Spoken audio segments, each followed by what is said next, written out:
નમસ્કાર, YNN ન્યૂઝમાં આપનું સ્વાગત છે। સમાચારમાં વાત કરીએ તો લાલબાગ બ્રિજ પાસે રોયલ મેળામાં મોટી સંખ્યામાં પરિવારો અને યુવાનો ઉમટી પડ્યા હતા। કોઈ કારણોસર મેળાના સંચાલકો દ્વારા રાખવામાં આવેલા બાઉન્સરો અને મુલાકાતીઓ વચ્ચે બોલાચાલી થઈ હતી અને છૂટા હાથની મારામારીના વિડીયો સોશિયલ મીડિયામાં વાયરલ થયા હતા, જેને લઈને રોયલ મેળાના આયોજકો અને સિક્યુરિટીમાં કામ કરતી મહિલા દ્વારા ખુલાસો કરવામાં આવ્યો હતો કે 20 થી 25 લોકોએ અભદ્ર વર્તન શરૂ કર્યું હતું, જેને રોકવા માટે તેઓ દ્વારા ગાળાગાડી ચાલુ થઈ ગઈ હતી અને ટોળામાં આવેલા લોકોએ મહિલા સાથે ઝપાઝપી કરી હતી।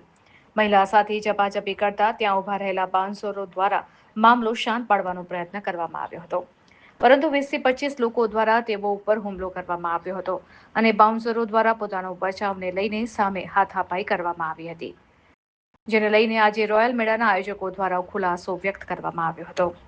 રિપોર્ટર રાહુલ રાજપૂત, વડોદરા। ये बाबू गईकाल જે ઘટના બનેલી અને વિડિયો વાયરલ થયો છે, સત્ય હકીકત શું છે? સત્ય હકીકત એ છે કે એ લોકો 20 થી 25 જણ હતા અને સિક્યુરિટી જે ગાર્ડ છે એમની સાથે અભદ્ર વર્તન કરી જે ધક્કાધુક્કી કરી હતી એના હિસાબે થોડું સાધારણ ઘર્ષણ થયેલું। એના પછી એ લોકો ધમકી આપતા હતા, એના પછી એ લોકો બધા માણસોને બોલાયા અને તોડફોડ કરવાની ધમકી આપી। એના પછી અમે કંટ્રોલમાં ફોન કર્યો, કંટ્રોલની પોલીસ આવી અને અમે પોલીસને જાણ કરીને પછી અહીંયા પોલીસ સ્ટેશન આવેલા અને કોઈ સાધારણ બોલાચાલી હતી, પણ એ લોકો વધારે પડતા માણસો બોલાવીને કંઈ ધમકી આપતા હતા કે ભાઈ અમે મેળો આમ કરી દઈશું, સળગાવી દઈશું, આવજો। એટલે અમે ગભરાઈને 112માં ફોન કરી પોલીસને જાણ કરેલી અને આના સીસી કેમેરામાં ફૂટેજ બી અમે પોલીસને આપી દીધેલ છે। અમારા સ્ટાફને છે ને એ લોકોએ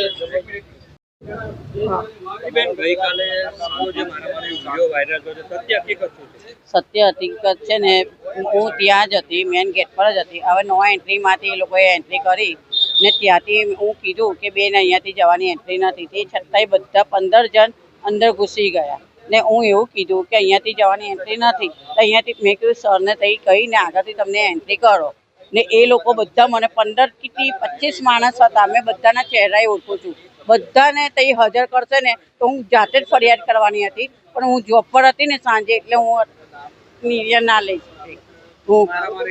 હા, મારા પહેલા બધા મને ફરી વળ્યા, 25 જણ હતા એ લોકો બધા ને મને મારીને ત્યાર પછી એ લોકો તો પેલા ભાઈ લોકોએ હતા નહીં, એ લોકો મારી સેફટી માટે એમને હટ ઉપાડ્યો છે, બીજું કશું જ હતું નહીં ને એ લોકો જ્યારે મને મારતા હતા, મારા ફેટ બેટ પકડી લીધી હતી, લેડીઝ જેન્ટ્સ બધા થઈને, ત્યાર પછી એ ભાઈ તો અંદર હતા, એમને તો ખબર નથી બિચારાને ને એ મારો બચાવ કરવા માટે એમને હટ ઉપાડ્યો છે, બીજું કશું નહીં। મનીષાબેન પરેશભાઈ રાણા। એમાં એવું છે કે અમારા સ્ટાફ અહીંયા જ્યાં નો એન્ટ્રીમાં ઊભા રહીએ છીએ કે ભાઈ પબ્લિકને કોઈ પરેશાની ન થાય, કોઈને અવગણતા ન થાય, અસુવિધા ન થાય, એના માટે અમારો સ્ટાફ સિક્યુરિટી સ્ટાફ ફૂલ અહીંયા ઊભો હોય છે। હવે એને એ લોકોને જબરજસ્તી નો એન્ટ્રીમાં ફ્રીમાં જવાનું હતું, જવા માટે એ લોકોએ અમારા સિક્યુરિટી સ્ટાફની સાથે બોલાચાલી કરી। અમારા સ્ટાફે કીધું કે અહીંથી નો એન્ટ્રી છે, અહીંથી અમે ન જવા દઈ શકીએ, એના માટે એ લોકોએ એની લેડીઝોએ એના જેન્ટ્સોએ 15-20 જણા લોકોએ અમારા સિક્યુરિટી લેડીઝ સ્ટાફને મારવા માંડ્યા, ગારું બોલવા માંડ્યા। એટલે અમારા સ્ટાફે કીધું કે બેન તમે ગારો ન બોલો, ગારું ન આપો, અહીંથી મારી જવાબદારી નથી કે અમે અહીંથી જવા દઈએ તમને। એમાં એ લોકો ઉશ્કેરાઈ ગયા, ન જવા દીધા, એમાં બહુ જ ઉશ્કેરાઈ ગયા બધા અને અમારા સિક્યુરિટી સ્ટાફને એ લોકો મારવા માંડ્યા।